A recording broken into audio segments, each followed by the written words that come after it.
Florinda Kelmendin, kolegja jon. Mirëmëngjes Florinda. Mirëmëngjesi për juve dhe për gjithë dëgjuesit dhe shikuesit të Radio Dugaxhinit.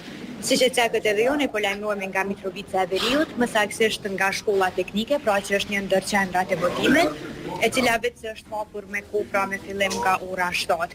Policia e Kosovës është e pranishme pranë hapësirave të kësaj qendre. Me që rast edhe materiali ka arritur me kohë dhe kjo qendër pra është hapur ashtu siç ka qenë parabar. Ndonse kanë kaluar vetëm 20 minuta prej kur janë hapur gjitha qendrat e votimit të Mitrovicës së Veriut.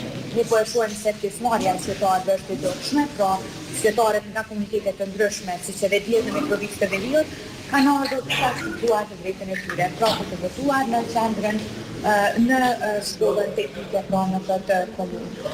Siç dihet dhe siç ndodh zakonisht në fillim nga ora 8, pritet që pjesëtarët të listës serbe, po ashtu edhe qytetarët të mblidhen pranë selisë në Mitrovicë, pranë selisë së tyre pra në Mitrovicë të Veriut, dhe ashtu të grumbulluar të drejtohen për të qendrat e votimit dhe ta shfrytëzojnë të drejtën e tyre.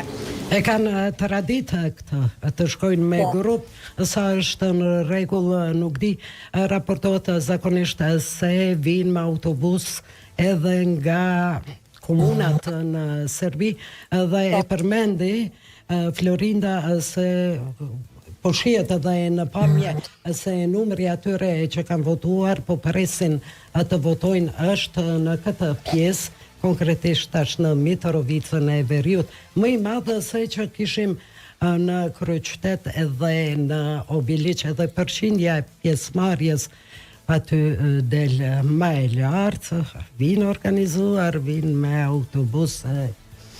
Do t'i kemi ne informacionet, do t'i sjellim. Florin, ke diçka të shtuar, për të shtuar, apo do të dëgjojmë? Për mbarvajtjen e procesit zgjedhor, po ashtu edhe ndonjë parregullsi që do të evidentuohet gjatë ditës, ne do t'ju mbajmë të informuar nga Mitrovica e Veriut. Faleminderit shumë. Faleminderit i themi Florinda Kelmendit. Raportin e kishim nga shkolla teknike në Veri, që është qendra më e madhe e votimit gjithmonë ka qenë aty, dhe ja i pami, morëm informacionet e